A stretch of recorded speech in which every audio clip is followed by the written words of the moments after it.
तो hello student, तो ये हमारा लेक्चर नंबर 3 रहेगा। सीबीएसई जो 12th क्लास का बायोलॉजी थ्योरी पेपर है, ये डिस्कस कर रहे थे। इससे पहले हमने दो वीडियो यहाँ पे डिस्कस कर चुके हैं। पहले वीडियो में क्या था, एमसीक्यू, और दूसरे वीडियो में था हमारा सेट बी तक सॉल्यूशन था। अब यहाँ से सी से ई तक का यहाँ पे सॉल्यूशन देखते हैं। चलिए स्टार्ट करते हैं यहाँ पे। एक मिनट रुकिए। तो यहाँ से हमारा ये सॉल्यूशन स्टार्ट करते हैं। अब देखिए सी में क्या बोला गया है, सेट सी में ये 22वां क्वेश्चन है। यहाँ पे फर्स्ट देख लेते हैं। Right a palindromic nucleotide sequence for the following sequence of DNA segment. अब देखिए यहाँ पे पैलिंड्रोमिक बोला गया। पैलिंड्रोमिक का क्या होता है, जो आगे से और पीछे से रीड करने में एक ही वर्ड है, जैसे पा पा। अब देखिए एक मिनट, ये नहीं मलयालम हो गया,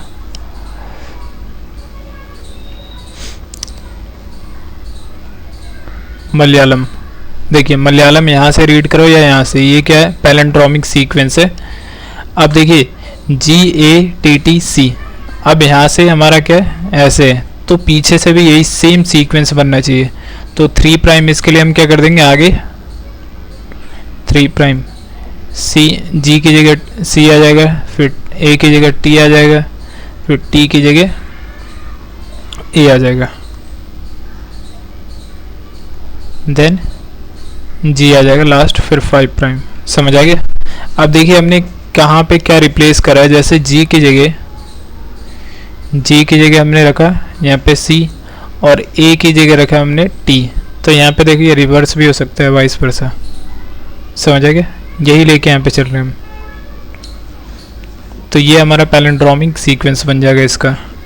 अब फिर अगला पूछा गया बी में, name the restriction endonuclease that recognise the this sequence. अब एंडोन्यूक्लियस रेस्ट्रिक्शन एंजाइम बताना हमें। तो ये हमारा होता है इको R1। ये है एंडोन्यूक्लियस एंजाइम, जो क्या करता है, डीएनए को इंटरनली सेगमेंट करता है। अब अगला देखते हैं C. How are sticky ends produce, कैसे स्टिकी एंड प्रोड्यूस होता है, और मेंशन करना है उसके रोल्स के, उनका रोल क्या होता है ये मेंशन करना है इसमें लास्ट में।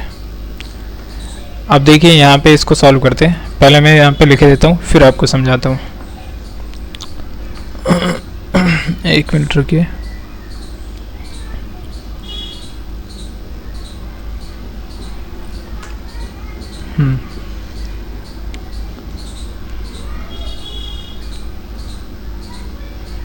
restriction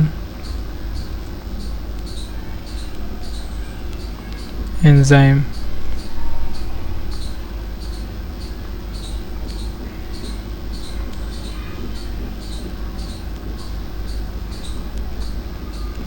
cuts the strand of DNA between the same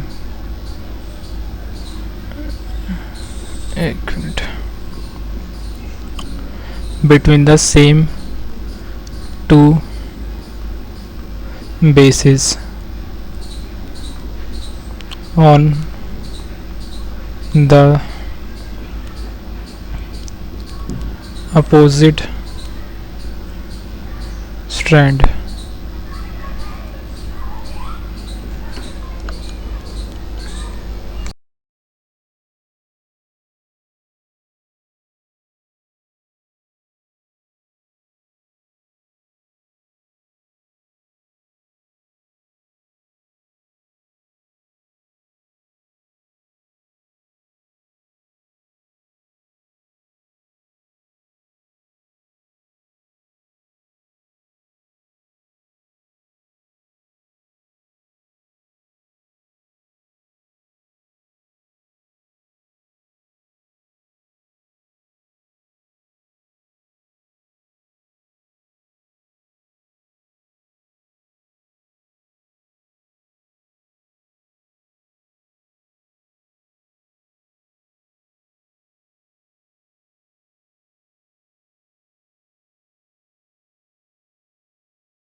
hydrogen bond with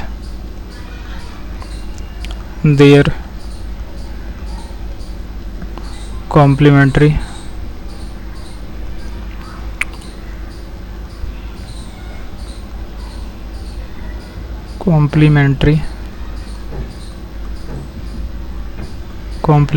cut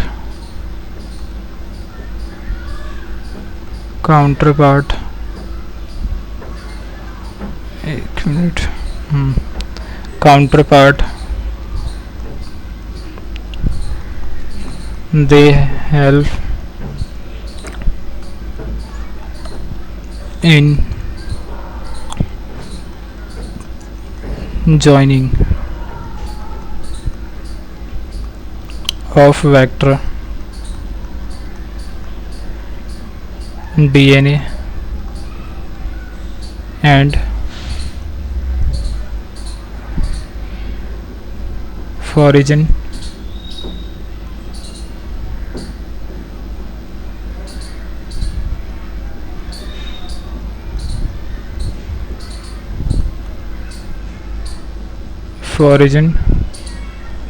DNA during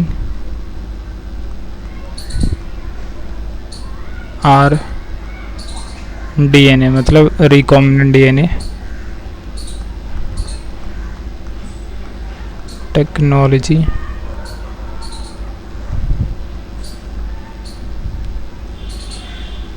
stickiness of ends facilitate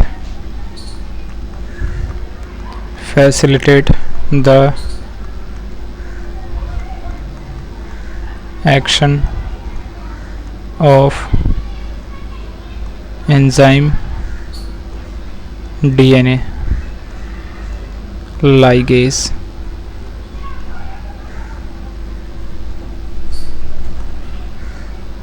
DNA ligase। अब देखिए इसमें क्या बोला गया है कि हमें स्टिकी एंड्स प्रोड्यूस करना है क्वेश्चन के अंदर, और मेंशन करना रोल ऑफ स्टिकी एंड। अब देखिए यहाँ पे डायग्राम में दिखाता हूँ, एक मिनट रुकिए। अब यहाँ पे हम क्या देख रहे हैं डायग्राम के अंदर, ये एनसीईआरटी से उठाया गया डायग्राम है। तो इसमें एक्शन ऑफ रेस्ट्रिक्शन एंजाइम। अब देखिए ये हम पहले लेते हैं एक वेक्टर डीएनए और ये हमारा दूसरा है फॉरिजन डीएनए। अब यहाँ पे जो हमारा ये रेस्ट्रिक्शन एंडोन्यूक्लियस एंजाइम है EcoR1, ये जैसे एक्ट करता है तो यहाँ पे देखिए ए और जी में यहाँ से कट करेगा और दूसरे में भी ए और जी से कट करेगा। अब इसकी जो कटिंग ऐसी होगी, एक मिनट, यहाँ पे क्या होगा, ऊपर से यहाँ से नीचे से कट करेगा और यहाँ से ऊपर से कट करेगा, जिससे क्या हो ये स्टिकी एंड बन जाए। देखिए यहाँ से ऐसा कट होगा इस तरीके से, तो ये वाला पार्ट यहाँ से हट जाएगा, और यही अगर हम इसमें देखें नीचे वाले साइड से तो यहाँ से इतना पार्ट हट जाता है, तो फाइनली बचा ये वाला और ये वाला। और यहाँ पे देखिए ये स्टिकी एंड्स बन चुके हैं, ये वाला पार्ट स्टिकी हो गया और ये वाला पार्ट। अब ये स्टिकी एंड्स क्या होंगे, कंबाइन होंगे, तो यहाँ पे डीएनए लाइगेस इन दोनों को क्या कर देगा, जोड़ देगा। डीएनए लाइगेस, ये लास्ट में यहाँ पे लिखा हुआ है, डीएनए लाइगेस क्या कर देगा, इन दोनों स्टिकी एंड्स को जोड़ देगा। DNA fragment join at the sticky ends. अब कुछ ऐसा हमारा रिकॉम्बिनेंट डीएनए बन जाता है, समझ आ गया। अब देखिए, हाँ स्टार्टिंग से बताता हूँ। The enzyme cut both DNA strand at the same side. अब जो एंजाइम होता है, एंजाइम क्या करता है, दोनों जैसे वेक्टर डीएनए हो गया, फॉरिजन डीएनए हो गया, सेम ही साइड से क्या करता है, उसको कट कर देता है। अगर सेम साइड से कट करेगा तभी यहाँ पे क्या होगा, यहाँ पे स्टिकी एंड्स डेवलप होंगे और कंबाइन हो पाएंगे, और जिससे हमारा क्या बनता है, रिकॉम्बिनेंट डीएनए। इतना समझ आ गया। अब देखिए यहाँ पे थ्योरी में मैंने क्या लिखा, restriction enzyme cut the strands of DNA between same two bases of opposite strand. एक वेक्टर डीएनए और एक foreign DNA. This leave single strand portion और overlapping stretch at the two ends is known as sticky ends. यहाँ पे दो and बन चुके हैं, एक तो ये वाला और एक ये वाला। अब रोल ऑफ स्टिकी एंड्स, जो ये जो स्टिकी एंड्स बन चुके हैं, इनका रोल क्या है वो देख लेते हैं। यहाँ पे लिखा हुआ है, sticky ends forms hydrogen bond with their complementary counterpart. They help in joining of vector DNA and foreign DNA during recombinant DNA technology. Stickiness of ends facilitate the action of enzyme DNA ligase. अब DNA ligase क्या करता है, जो sticky ends होते हैं उनको join कर देता है. तो चलिए यहाँ से समझ आ गया, तो आगे चलते हैं क्वेश्चन पे. इसको नोट कर लो.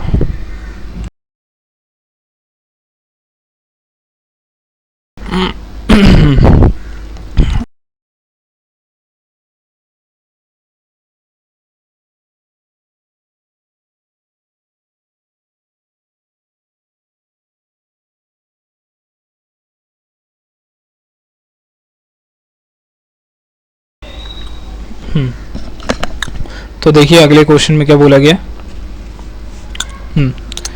अब ये प्लाज्मोडियम का डायग्राम है. यहाँ पे study a part of life cycle of Plasmodium given below. ये प्लाज्मोडियम का क्या लाइफ साइकिल है. यहाँ पे जो मॉस्किटो है ये बाइट करती है, फिर इसके ब्लड में मिलता है. अब जो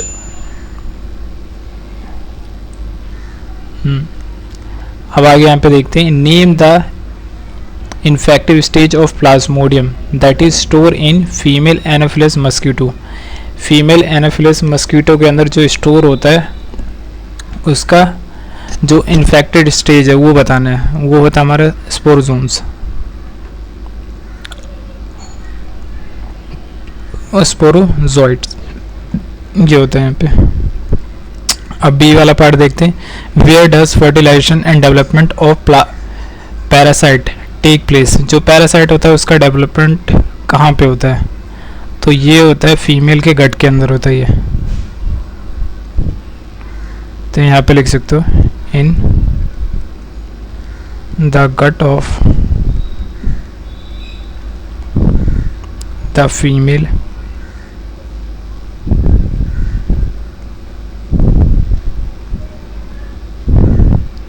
एनोफिलिस मॉस्किटो.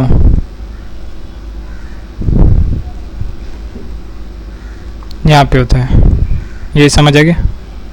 अब अगला देखते हैं. फिर थर्ड में क्या बोला गया. Identify level P and Q.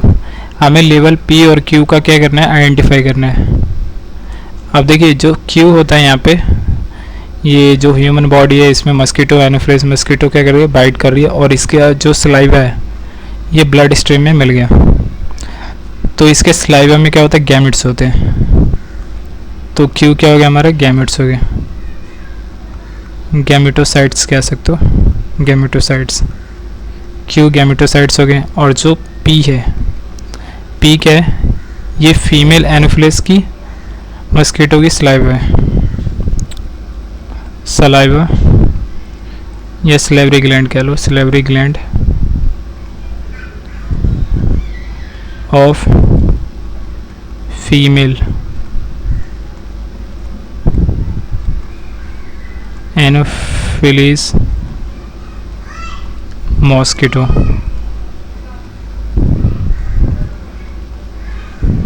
ये है इसका.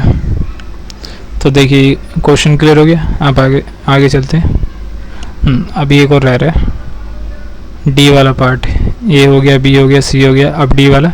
ए सेक्सुअल और sexual phase of life cycle of plasmodium take place in two different host, right their names. अब यहाँ पे सेक्सुअल और ए सेक्सुअल कहाँ कहाँ पे होता है ये बताना है. तो पहला हमारा ए सेक्सुअल देखते हैं. ए सेक्सुअल फेस, फिर दूसरा सेक्सुअल फेस,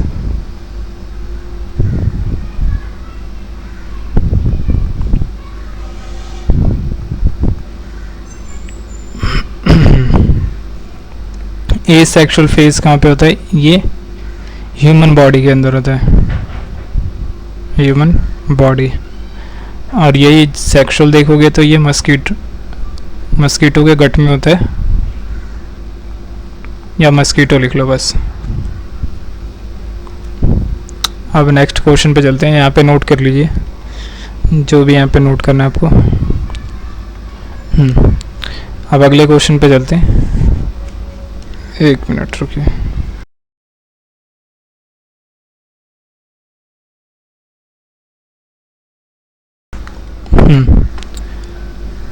तो यहाँ पे देखिए क्या पूछा गया है। इंडिस्क्रिमिनेट इंडिस्क्रिमिनेट एक minute indiscriminate human activity such such as alien species invasive fragmentation and habitat loss have accelerated the loss of biodiversity justify by taking one example for each। तो यहाँ पे हमें क्या पूछा गया कि जो हमारा बायोडाइवर्सिटी है बहुत तेज़ी से एक्सलेट कर रहा है इसका लॉस। अब ये कुछ यहाँ पे एग्जांपल दे रखे हैं, जैसे यहाँ पे इस एलियन स्पीसीज इन्वेसिव हो गया, फ्रेगमेंटेशन हो गया, हैबिटेट लॉस, इसके वजह से होता है। हमें इसमें थ्योरी लिख के बताना है। और दूसरा क्या है, state the importance of the following IUCN red data list. और दूसरा इसमें hot spot in conservative of biodiversity, तो इनका रोल कैसा तो ये बताना है। तो पहले इसका एक मिनट रुकिए।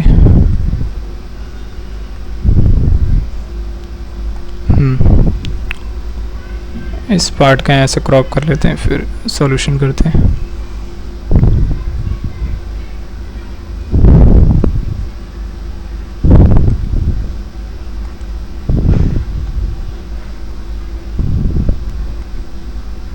एक मिनट रुकिए।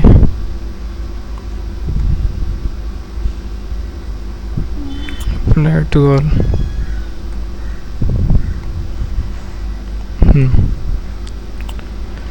तो पहले इसमें कुछ मैं थ्योरी लिख देता हूँ, फिर उसके बाद समझाता हूँ। एक मिनट वेट कीजिए।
तो देखिए मैंने पहले ये एलियन स्पीसीज इन्वेसिव पहले लिख दिया, फिर अगले नेक्स्ट पेज पे लिखता हूँ यहाँ पे हैबिटेट लॉस या फ्रेगमेंटेशन, उसके कुछ एग्जांपल यहाँ पे लिख देता हूँ। 1 मिनट वेट।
तो देखिए अभी ये थ्योरी लिख दिया हम, अब इसको समझाता हूँ। देखिए अब जो एलियन स्पीसीज होता है, मतलब ये बाहर से किसी और हैबिटेट में यहाँ पे एलियन स्पीसीज डाला जाता है। ये हमारा एलियन स्पीसीज एएस और ये कोई हैबिटेट है। तो इसमें जैसे एलियन स्पीसीज डाला जाता है तो पूरे हैबिटेट को क्या कर देते हैं, एलियन स्पीसीज तबाह कर देते हैं, इनकी स्पीसीज को कम कर देते हैं। तो सेम यही चीज़ लिखा हुआ है, alien species invasion. Nile perch introduce in Lake Victoria in East Africa lead to extinction of 200 species of cichlid fish. ये हो गया। अब देखिए यहाँ पे हमने नील पर्च क्या करा, इसको इंट्रोड्यूस करा लेक के अंदर, कौन सा, विक्टोरिया, जो ईस्ट अफ्रीका के अंदर है। अब इससे क्या हुआ, 200 स्पीसीज, जो 200 स्पीसीज थी किसकी, चिचिल्ड फिश, तो इसकी 200 स्पीसीज क्या होगी, एक्सटिंक्ट होगी, इनका एक्सटिंक्शन हो गया या ख़त्म होगी। अब अगला देखिए, threat posed of our native species by invasive weed. अब यहाँ पे वीड मतलब कोई प्लांट है, यहाँ पे स्पीसीज इंडिया के अंदर इंट्रोड्यूस करा गया, लाइक कैरेट ग्रास, जिसको पार्थेनियम कहा जाता है, और लैंटना हो गया, वाटर हाइसिंथ हो गया, इसको इकॉर्निया भी कहा जाता है। ये क्या थे, इलीगल इंट्रोडक्शन ऑफ। तो देखिए ये जो स्पीसीज है ऊपर वाले प्लांट है, ये सब जैसे कैरेट ग्रास हो गया, पार्थेनियम हो गया, लैंटेना हो गया और वाटर हाइसिंथ, ये इंडिया के अंदर इंट्रोड्यूस करे गए थे, इस इलीगली इंट्रोड्यूस हुआ था। अब इसकी वजह से क्या हुआ, जितने भी दूसरे प्लांट होते हैं उनका न्यूट्रिएंट ये खुद ले लेते हैं और जल्दी जल्दी ग्रो करते हैं। आइए देखते हैं कि जो हमारा कैरेट ग्रास हो गया, इकॉर्निया हो गया, ये समुद्र के अंदर मिलता है हमारा हाइसिंथ, वाटर हाइसिंथ या इकॉर्निया, ये वाटर बॉडी के ऊपर बहुत तेज़ी से ग्रो करता है, जिसकी वजह से वो वाटर बॉडी होता है उसका ऑक्सीजन बहुत तेज़ी से ड्रेन करने लगता है या निकालने लगता है, जिससे जो एक्वाटिक लाइफ होती है उससे वो डेंजर फॉर्म में आ जाते हैं। इससे एक्वाटिक जो लाइफ है धीरे धीरे ख़त्म होने लगती है। अब अगला देखिए, illegal introduction of catfish Clarias gariepinus for aquarium या aquaculture in posing threat to the indigenous catfish. अब यहाँ पे कुछ कैटफिश अलग अलग जगह से लाएगी। अब कैटफिश क्या करती है, दूसरे जो फिश होते हैं उनको किल कर देते हैं। तो यही चीज़ यहाँ पे लिखा हुआ है, जो कैटफिश है एक टाइप की एलियन स्पीसीज है, दूसरे जो फिश है उनके हैबिटेट में जैसे रखा गया, तो कैटफिश ने जितने भी स्पीसीज हैं वहाँ के सभी फिशों को धीरे धीरे उसने मारकर खाने स्टार्ट कर दिया था। ये इलीगली इंट्रोड्यूस करा गया था। अब अगला चलते हैं यहाँ पे, हैबिटेट लॉस और फ्रेगमेंटेशन। इसका मतलब ये हो रहा है कि पेड़ों को ज़्यादा इसमें काटा गया होगा तो इससे हैबिटेट का लॉस हो जाता है। देखिए, when large habitat are broken up into small fragment due to various human activity, मतलब जो ह्यूमन है प्लांट्स का ज़्यादा यूज़ करते हैं, जैसे पेड़ पौधे काटते हैं, वहाँ पे सिटी वहाँ पे बनाते हैं, या कोई भी जो भी डेवलपमेंट होता है उस चीज़ के लिए वहाँ पे पेड़ पौधों को कटवाया जाता है, जिससे बहुत ज़्यादा यहाँ पे हैबिटेट लॉस होता है। उसी चीज़ को यहाँ पे ह्यूमन एक्टिविटी बोला गया है। Mammals and birds requiring large territory habits are badly affected leading to population decline. अब इससे क्या होता है, जो जंगलों में जो भी जीव रहते हैं उससे धीरे धीरे पॉपुलेशन क्या हो जाता है, डिक्लाइन हो जाती है, नीचे गिरने लगती है। अब यही आपने हैदराबाद का एक केस देखा होगा न्यूज़ के अंदर कि वहाँ पे बहुत ज़्यादा बायोडाइवर्सिटी थी, मतलब वहाँ पे अलग अलग टाइप के स्पीसीज थे। अब जो गवर्नमेंट ने वहाँ पे कुछ एक्शन प्लान लिया था कि वहाँ पे जो भी जंगल है उसको काट के वहाँ पे कोई इंडस्ट्री एरिया बनाया जाएगा, तो उससे क्या हुआ कि वहाँ पे बहुत सारे जीव मरने लगे और उनकी पॉपुलेशन क्या होने लगी, धीरे धीरे डिक्लाइन होगी। अब आगे देखते हैं अमेज़न रेन फॉरेस्ट की कहानी। Amazon rain forest harbouring probably million of species. अब अमेज़न रेन फॉरेस्ट के अंदर क्या है, मिलियन ऑफ स्पीसीज है, is being cut and clear for cultivation of soya bean and conservation of grassland for raising cattle. अब यहाँ पे ये बोला गया कि कुछ स्पीसीज को यहाँ पे क्या करा गया, जंगलों को काटा गया था, किसके लिए, सोयाबीन कल्टीवेशन के लिए। सोयाबीन उगाने के लिए। और यहाँ पे कुछ ग्रासलैंड क्या कराए गए थे, ग्रासलैंड जो घास है ज़्यादातर यूज़ करा जाता था ग्रेजिंग के लिए, ग्रेजिंग यहाँ पे जी आएगा, ग्रेजिंग जो वहाँ पे जानवर होते हैं ज़्यादातर घासों को चराया जाता था, जिससे घास की वहाँ पे कमी हुई और सॉइल इरेशन स्टार्ट हो गया, जिससे हैबिटेट धीरे धीरे लॉस होने लगा। अब आगे चलते हैं अगला क्वेश्चन। ये अगला क्वेश्चन हमारा हैबिटेट लॉस, 1 मिनट और भी था इसमें। हाँ, अब पहला यहाँ पे IUCN रेड डेटा लिस्ट, इसके बारे में लिखना है, और फिर हॉट स्पॉट क्या होता है वो उसके बारे में लिखना है। तो इसका मैं यहीं पे लिख देता हूँ। पहला हमारा IUCN रेड डाटा, 1 मिनट रुकिए,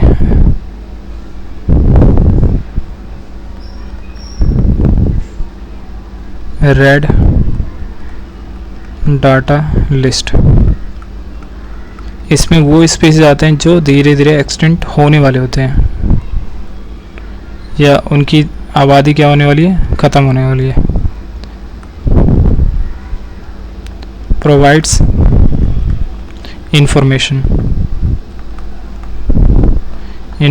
about species under the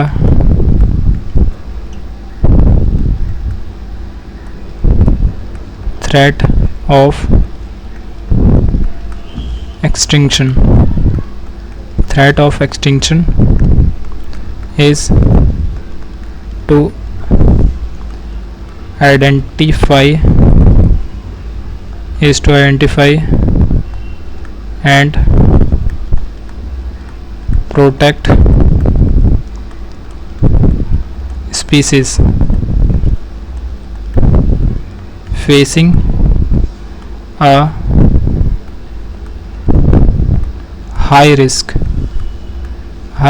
of extinction.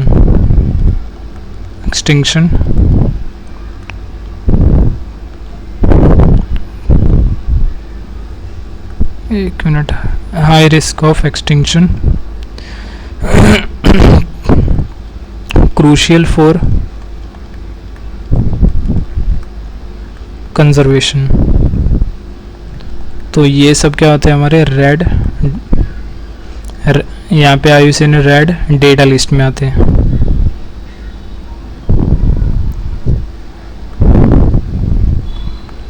Planning समझ आ गया, तो इसको नोट कर लेना।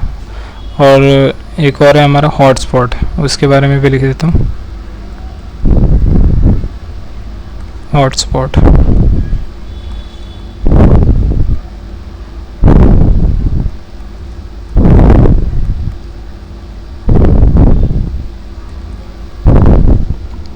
हॉटस्पॉट 1 मिनट रुकिए। Hotspot have very high level of species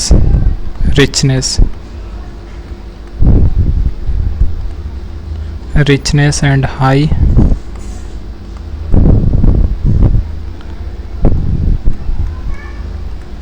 degree of endemism, high degree of endemism.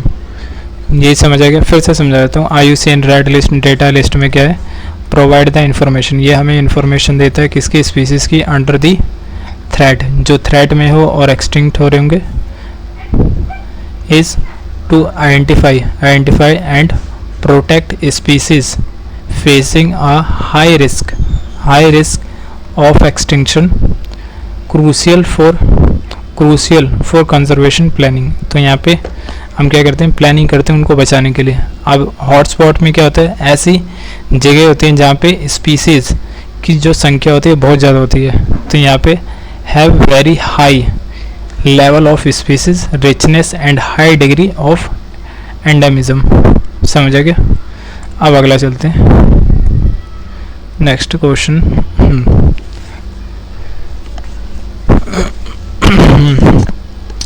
तो ये क्वेश्चन देखते हैं, study the diagram given below and answer of the questions that. अब सबसे पहले इसमें ये क्या है, हमारा एक न्यूक्लियोटाइड है,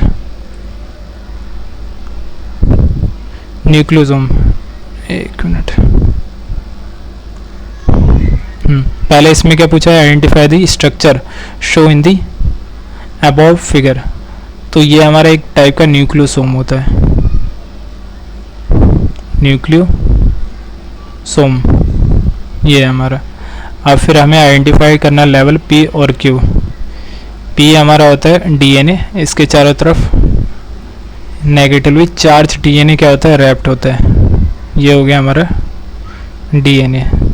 और जो क्यू वाला पार्ट है ये हिस्टोन ऑक्टामर कहलाता है, जो ये बड़ा वाला पार्ट होता है ना, इसमें 8 स्फेरिकल पार्ट जुड़े होते हैं, इसलिए इसको हम कहते हैं हिस्टोन ऑक्टामर। हिस्टोन के 8 स्फेरिकल पार्ट होते हैं, ऑक्टामर। अगला देखिए, right the nature of histone protein. Histone देखिए डीएनए का कैसा नेचर होता है, नेगेटिव, तो हिस्टोन का भी कैसा होगा, नेगेटिव। एक मिनट, इसका हिस्टोन का पॉजिटिव होता है। हिस्टोन कैसा होता है नेचर, इसका पॉजिटिवली चार्ज होता है, ये पॉजिटिवली चार्ज होता है, और ये जो डीएनए होता है नेगेटिवली चार्ज होता है। समझ आ गया? तो हमें right the nature of histone protein. तो हिस्टोन प्रोटीन कैसा होता है, बेसिक होता है और पॉजिटिवली चार्ज होता है, और जो डीएनए होता है ये कैसा होता है, नेगेटिवली चार्ज और एसिडिक होता है ये। समझ आ गया? अब फिर यहाँ पे हमें क्या करना है, distinguish between euchromatin and heterochromatin, इनके बीच में डिफरेंस बताना हमें, यूक्रोमेटिन और हेट्रोक्रोमेटिन। तो इसको अगले पेज पे करते हैं। एक मिनट रुकिए, एक मिनट।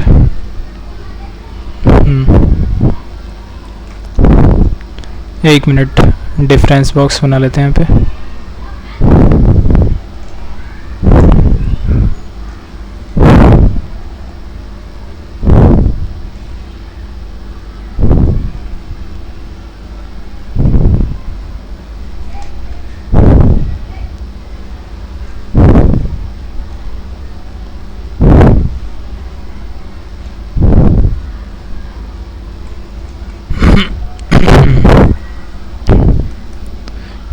पहले हम लिख लेते हैं यूक्रोमेटिन। इस साइड हमारा यूक्रोमेटिन है और दूसरे साइड हेट्रोक्रोमेटिन, हेट्रोक्रोमेटिन।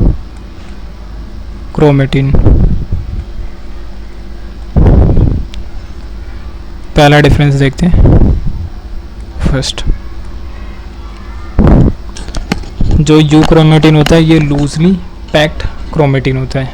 कैसा होता है, लूजली होता है, लूजली पैक्ड क्रोमेटिन। तो ये हेट्रोक्रोमेटिन इसका उल्टा होगा, तो ये कैसा होगा, डेंसली पैक्ड। फर्स्ट पार्ट है डेंसली पैक्ड क्रोमेटिन। अब सेकंड पॉइंट देखते हैं यहाँ पे। जो हमारा यूक्रोमेटिन होता है ये लाइटली स्ट्रेन होता है, दिस इज लाइटली स्ट्रेन। और इसका अगर देखें तो ये क्या होगा, डार्कली स्ट्रेन होगा, इसका अपोजिट होता है हमेशा।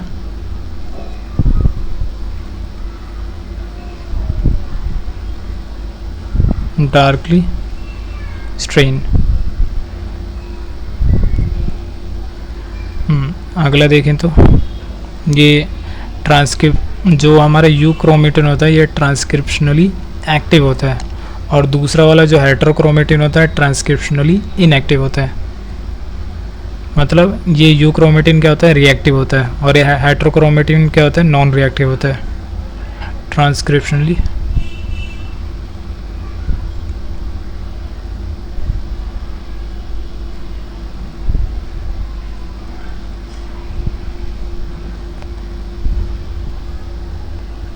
ट्रांसक्रिप्शनली एक्टिव क्रोमेटिन, और जो हमारा हेट्रोक्रोमेटिन होता है ट्रांसक्रिप्शनली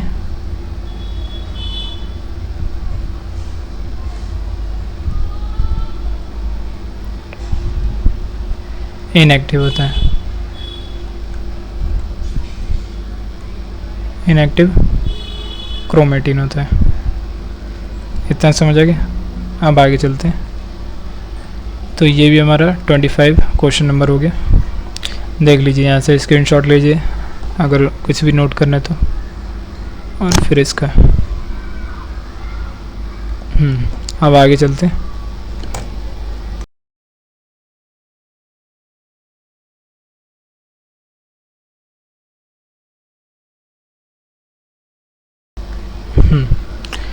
तो इस क्वेश्चन में देखिए क्या बोला गया है। इसमें बोला गया है कि Shyam and Radha are expecting their first child. Shyam और राधा का क्या हो रहा है, यहाँ पे पहला उनका बच्चा हो रहा है, with Radha being in her second mother of pregnancy with no complications.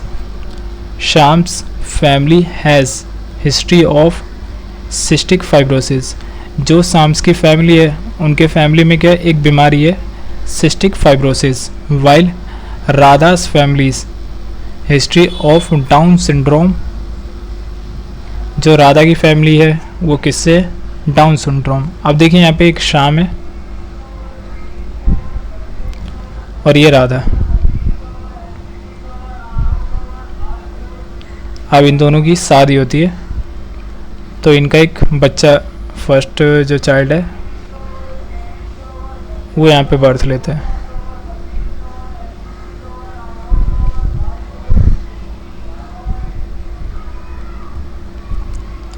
अब इनकी जो फैमिली है, जो श्याम और राधा, पहले यहाँ पे श्याम की फैमिली, इनकी फैमिली क्या है, सिस्टिक फाइब्रोसिस से ग्रसित है। Cystic fibrosis. अब जो राधा की फैमिली है, इसकी फैमिली किससे ग्रसित थी, डाउन सिंड्रोम।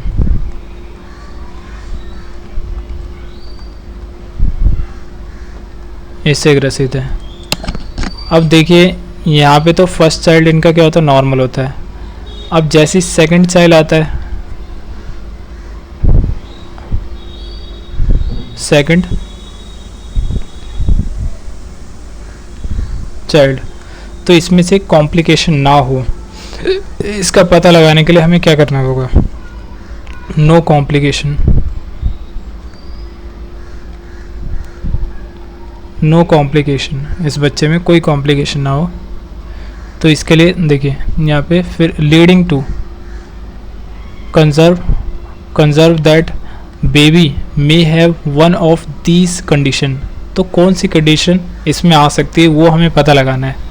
तो सबसे पहले इसमें देखिए, पहला इसमें क्या बोला गया है, इनके आंसर देने, suggest and explain a way of testing in their baby is at risk for any genetic disorder. अब देखिए जेनेटिक डिसऑर्डर के लिए हम एमनियो सिंथेसिस का यूज़ करते हैं।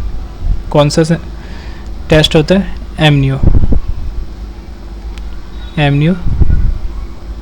सिंथेसिस। इस टेस्ट का यूज़ करते हैं, समझेंगे। और फिर उसके बाद क्या बोला गया सेकंड क्वेश्चन में, in case of presence of one और बोथ ऑफ एबनॉर्मेलिटीज़, अगर एक हो या दोनों हो, and poisoning a risk to the mother's health. Mention one possible option for them. Two condition. Is that option safe for Radha or at the current gestational age? एक minute, gestational age justify. तो यहाँ पे राधा को कौन सी बीमारी होगी वो यहाँ पे पॉसिबल वो करना है. फिर सी में क्या, under what condition is the process mention in B, कौन सा यहाँ पे मेंशन करा गया बी के अंदर, और डी में ये फिर एक मिनट, बी लीगल है या इलीगल है, तो ये सब हमें बताना है. अब देखिए पहला हम एमनियोसिंथेसिस के बारे में देख लेते हैं. फर्स्ट एमनियोसिंथेसिस, तो ये मैंने यहाँ पे एक्सप्लेन कर दिया कि इस क्वेश्चन में पूछा क्या जा रहा है उनकी फैमिली में क्या था. पहले सिस्टिक फाइब्रोसिस श्याम के फैमिली को थी, राधा की फैमिली को क्या थी, डाउन सिंड्रोम. इन ये दोनों क्या है, हमारे जेनेटिकल डिसऑर्डर है. तो इनको पता लगाने के लिए हम क्या करते हैं, एमनियोसिंथेसिस की टेक्निक का यूज़ करते हैं.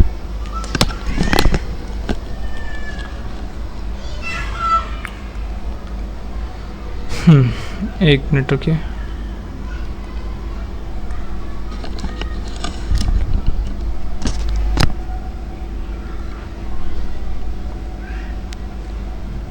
एमनियोसिंथेसिस,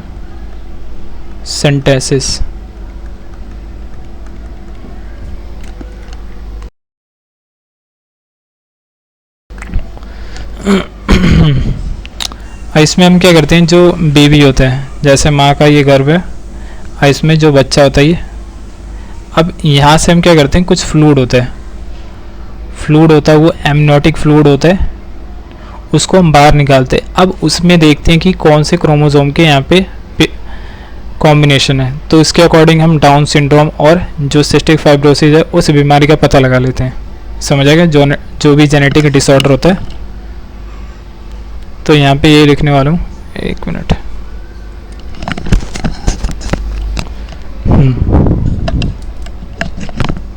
एक मिनट रुकिए.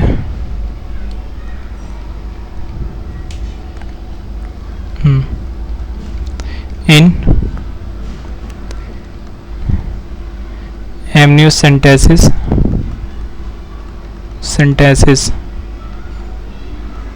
some of the amniotic fluid of the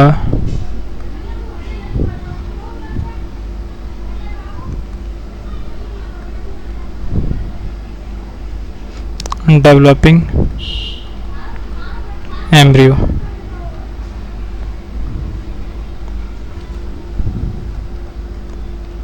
is taken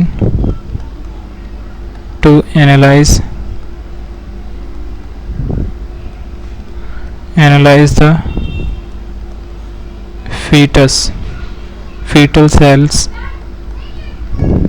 and disorder. एक minute.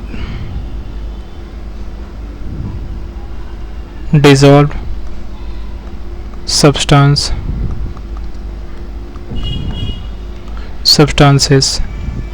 to test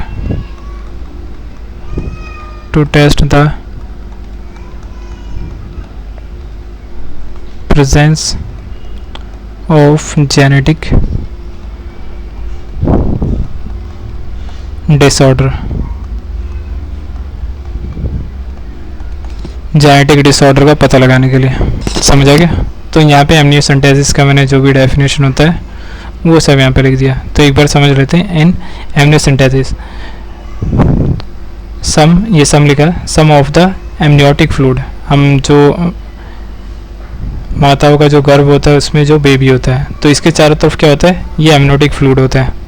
of the developing embryo, जो एम्ब्रियो होता है अंदर की तरफ वो डेवलप करता है, is taken to analyse the foetal cells, हम क्या करते हैं, जो फीटल सेल होता है उसमें से कुछ सेल्स उसके एमनियोटिक फ्लूइड में डिसॉल्व हो जाते हैं, तो उसी सेल्स को हम बाहर निकालते हैं। And dissolve substance to test the presence of genetic disorder, तो उसको कौन सी जेनेटिक डिसऑर्डर है उस चीज़ को हम क्या करते हैं, टेस्ट करते हैं एमनियोटिक फ्लूइड से। ये हो गया हमारा ए वाला पार्ट। अब बी वाला देखते हैं अगले पेज पे।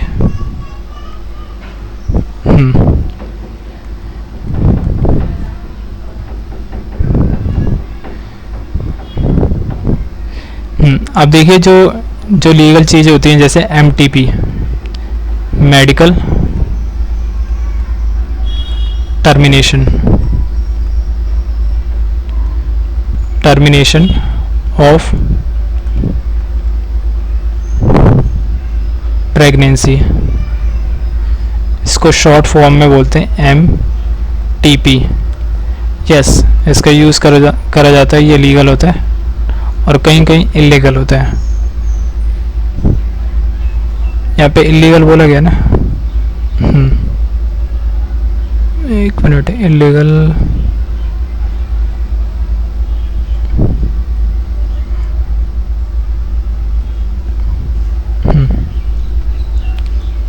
तो यहाँ पे हम क्या करते हैं, एमटीपी का यूज़ करते हैं जेनेटिकल डिसऑर्डर पता करने के लिए। तो यहाँ पे MTP, yes, as MTP is comparatively safe, ये क्या होता है, सेफ होता है अप टू 12 वीक्स ऑफ, एक मिनट, और the first trimester of pregnancy। ये समझ आ गया। जो एमटीपी है इसका यूज़ करा जा सकता है ना। और एमटीपी क्या होता है, सेफर होता है कितने वीक के लिए, 12 वीक के लिए। और first trimester of pregnancy, first trimester मतलब ट्राइमेस्टर होता है 3 महीने का टाइम होता है, 3 महीने की प्रेगनेंसी के बाद यहाँ पे किया जा सकता है। अब सी वाला पार्ट देख लेते हैं। सी वाले, under the condition is mention is possible is illegal. अब यहाँ पे हमें मेंशन करना है कि कौन सी कंडीशन पे हमारा ये इलीगल होता है। सी में व्हेन इट इज, अगर यहाँ पे फीमेल की, जैसे फीमेल या मेल होता है उसका जेंडर पता लगाते हैं एमटीपी का यूज़ करके, तो वो चीज़ क्या कहलाती है, इलीगल कहलाती है। When it is performed by quarks, if fetus is a normal female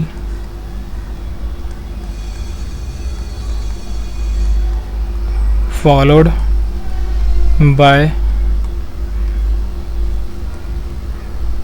by MTP leading to female feticides। देखिए पहले के टाइम में या अभी के भी टाइम में देख लीजिए, जो राजस्थान या और भी बहुत सारी जगह हैं जहाँ पे क्या करते हैं, एमटीपी का यूज़ करते हैं। यहाँ पे फीमेल फीटिसाइड सबसे ज़्यादा होता है कि यहाँ पे फीमेल को ज़्यादा प्रेफरेंस नहीं मिलती, इसलिए क्योंकि देखिए जो फीमेल होती है उनके ऊपर बहुत ज़्यादा किया जाता है। एक तो समाज के अंदर उनको बहुत ज़्यादा दबाया जाता है, अगर फीमेल होती है तो उसी समय उसका गर्भपात करवा दिया जाता है।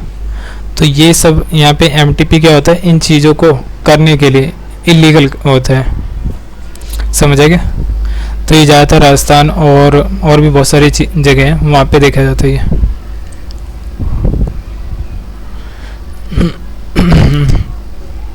अगला क्वेश्चन देखते हैं। 27 में क्या बोला, explain the basis on which gel electrophoresis technique works. Write any two ways the products obtained through this techniques can be utilized. अब हमें टू वे यहाँ पे बताना है कि कैसे यहाँ पे जेल इलेक्ट्रोफोरेसिस से हमारा प्रोडक्ट बनता है।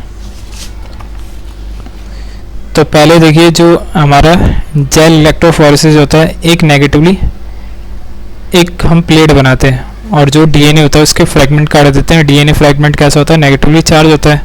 यहाँ पे जो प्लेट होता है, यहाँ पे दो ऐसा होता है कुछ, एक साइड एनोड होता है और एक साइड कैथोड, ऐसा होता है।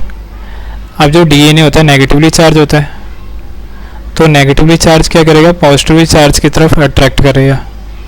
तो ऐसे कुछ डीएनए के फ्रैगमेंट्स होते हैं, जो हल्के होते हैं वो ज़्यादा मूव करते हैं, जो भारी होते हैं वो पहले यहाँ पे रुक जाते हैं, नेगेटिव से पॉजिटिव की side.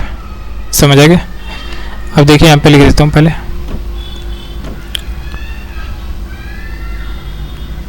Negatively charged DNA molecule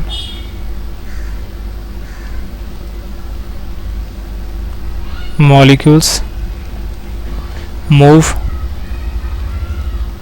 towards the anode. Anode कौन सा है यहाँ पे, पॉजिटिव वाला पार्ट, और ये कौन सा है, कैथोड। एनोड अंडर, यहाँ पे क्या देते हैं हम, इलेक्ट्रिक फील्ड अप्लाई करते हैं। तो यहाँ पे जो डीएनए जो पार्टिकल होता है या मॉलिक्यूल्स होता है वो मूव करना स्टार्ट कर देता है under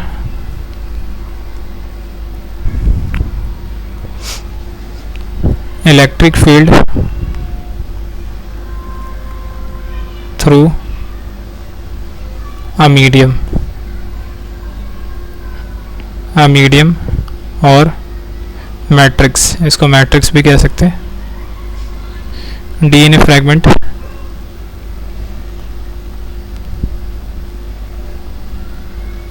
fragments separate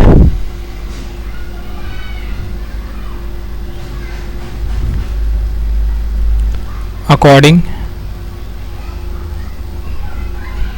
to their size through sieving effect. ये भी है, सीविंग इफेक्ट होता है यहाँ पे,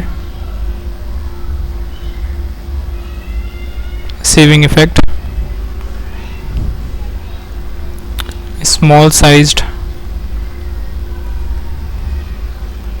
डीएनए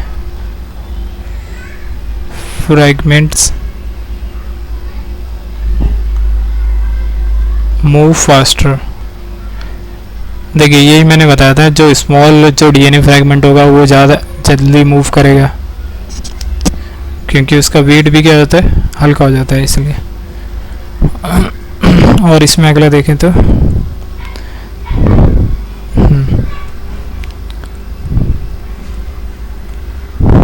रिजल्टेंट, एक minute, resultant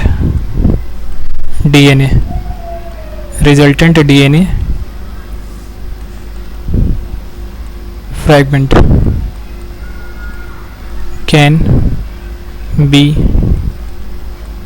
utilized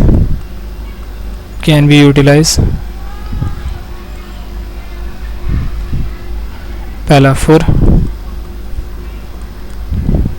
recombinant DNA technology. अब देखिए जो रिजल्टेंट फ्रैगमेंट डीएनए होता है, यहाँ पे जो कट कर दिया गया है यहाँ पे डीएनए का फ्रैगमेंट, अब इसका यूज़ कहाँ पे किया जाता है, एक तो रिकॉम्बिनेंट डीएनए टेक्नोलॉजी में, इन डीएनए फिंगरप्रिंट हो गया, इन पॉलीमरेज चेन रिएक्शन पीसीआर में, फॉर रिकॉम्बिनेंट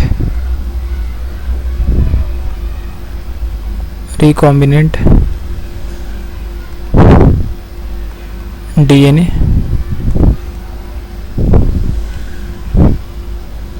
टेक्नोलॉजी। और ये तो ये पहला हो गया। फिर दूसरा यहाँ पे in DNA fingerprinting, finger printing. अगला यहाँ पे इन पीसीआर, पीसीआर या polymerase chain reaction, polymerase chain reaction इसमें यूज़ करा जाता है। देखिए समझ आ गया। अब इससे अगला क्वेश्चन अगले वाले सेशन में करते हैं। 28, 29, 30, 31, 32, 33, 33 और क्वेश्चन रह रहे हैं। 28 से 33 मतलब और 5 क्वेश्चन रह रहे हैं। अगर ये उसमें लेक्चर में कंप्लीट हो जाएगा। तो यहाँ तक अगर वीडियो अच्छा लगा होगा तो लाइक, शेयर, सब्सक्राइब कर देना। तो अगले वीडियो में मिलते हैं, यहीं पे एंड करते हैं।